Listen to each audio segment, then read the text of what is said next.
Le 8e est à vous a choisi de s'intéresser au festival Brisons le silence contre les violences conjugales qui s'est déroulé du 17 novembre au 2 décembre.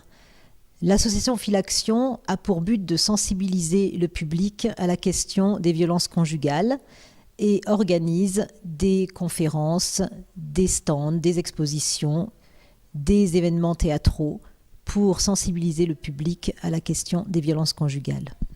Son action s'articule autour de 3 axes: la prévention auprès des jeunes dans les structures scolaires et socioculturelles, la formation auprès des professionnels de la santé, du social, de la sécurité, et les actions publiques artistiques et culturelles de sensibilisation des adultes aux violences conjugales et aux ressources existantes.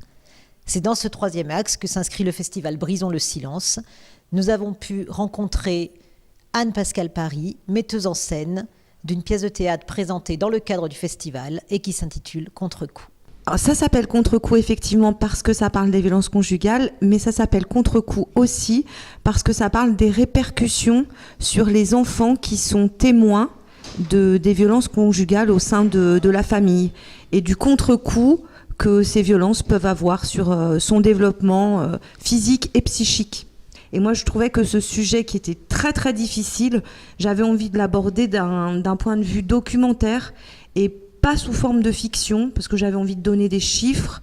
J'avais envie aussi, dans le théâtre documentaire, il me semble qu'on peut garder un peu de recul sur les choses. Et c'est cette forme-là que j'ai choisie pour traiter de ce sujet. Et ça fonctionne, puisqu'on se rend compte que le public qui assiste à la pièce est extrêmement silencieux, comme saisi par la violence des choses qui se passent sur scène. On a des femmes notamment qui sont extrêmement bouleversées. Vous visez juste. Tant mieux, parce que c'est l'objectif. Alors il est question de pièces de théâtre et toujours suivi d'un débat. Toujours. Ça vous semble nécessaire? Toujours. Au Lien Théâtre, j'ai créé cette compagnie expressément pour cela, pour que le théâtre soit un support à parler, et un support à s'exprimer, un support à ne pas se juger, un support à parler des sujets, des thématiques qui nous concernent tous dans notre vie quotidienne, je dirais. Et pour moi, un spectacle sans débat, ça sert presque à rien, parce que dans ce cas, les spectateurs sont tout acquis, j'ai envie de dire, au spectacle. Moi, ce qui m'intéresse, c'est plutôt les échanges. Merci en tout cas, Anne-Pascale Paris, pour votre travail. Merci à vous. À bientôt.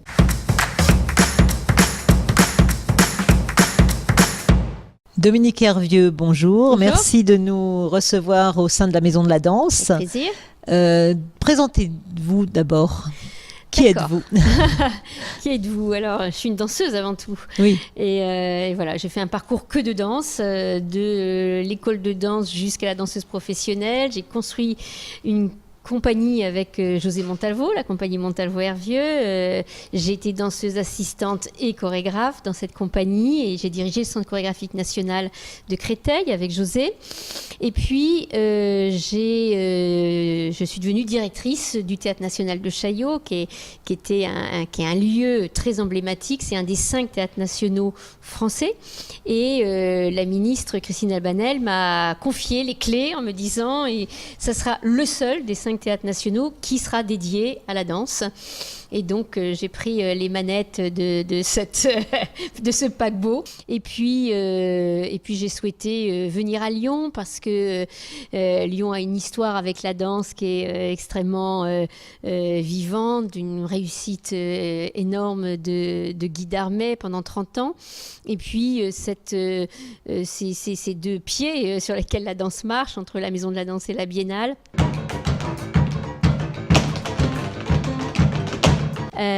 Alors j'ai voulu cette saison très colorée, ça se voit sur l'affiche, hein, et surtout c'est une saison vraiment accueillante, qui accueille toutes les esthétiques, qui est très très ouverte, n'a jamais été aussi diversifiée, des claquettes au flamenco, au tango, à la danse sud-africaine, au cirque colombien, et donc il y a une espèce de saison comme ça, très internationale.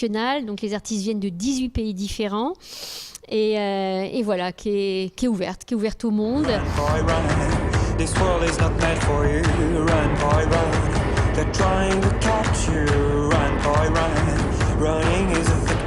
Vous vous êtes aussi très attaché, je crois, au fait de diversifier les publics. Oui.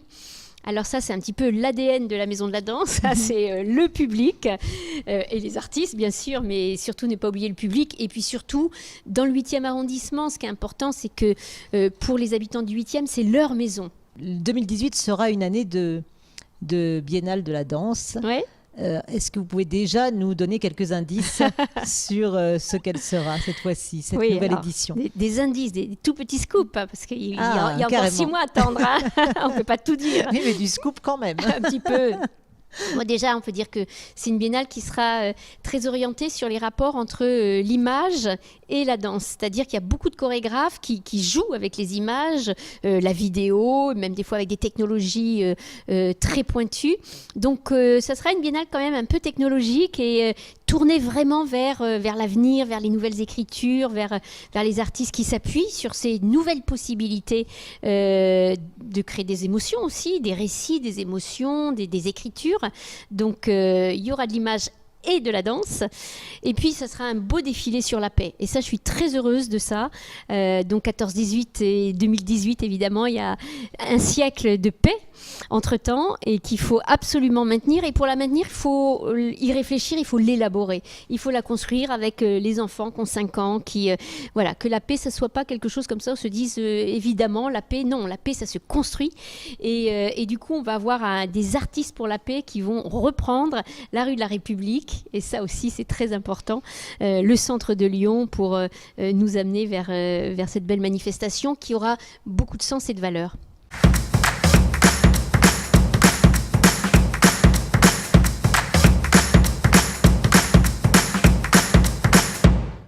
Bonjour, je vous présente La Corderie. C'est une association qui existe sur Lyon depuis 2013, qui a été portée par Eureka, qui s'est inscrit dans une démarche d'échange de services, et ce par rapport à un concept canadien, c'est-à-dire que les droits intellectuels ont été rétrocédés à la Massif. Cette association a pour but de mettre en rapport les habitants pour faire des échanges de services. Le principe de la corderie, c'est des échanges. 1 heure de temps donné, c'est aussi 1 heure de temps que l'on récupère lorsqu'on rend un service. Et puis surtout, il n'y a pas de hiérarchie au niveau des services. 1 heure d'informatique, c'est aussi 1 heure de ménage, il n'y a pas de différence. C'est aussi une association qui propose un lien social. C'est-à-dire que les personnes régulièrement se rencontrent lors de soirées conviviales avec des thèmes précis, ou alors une simple soirée papotage, de façon que les personnes se connaissent. Parce que la confiance se gagne lorsqu'on se connaît physiquement. Lors de l'adhésion, chaque accordeur a 15 heures offertes de façon à pouvoir prendre contact avec tous les accordeurs susceptibles de leur rendre un service. Et l'année prochaine, nous avons un projet important, c'est en direction des mamans qui sont seules avec leurs enfants et qui les week-ends sont désœuvrées. Donc nous avons l'intention de faire des animations les week-ends en direction de ces familles, mais ce qui n'empêche pas que même des mamans qui ne sont pas seules pourront venir également, parce que ce sont des moments de partage, encore une fois, importants pour le lien social.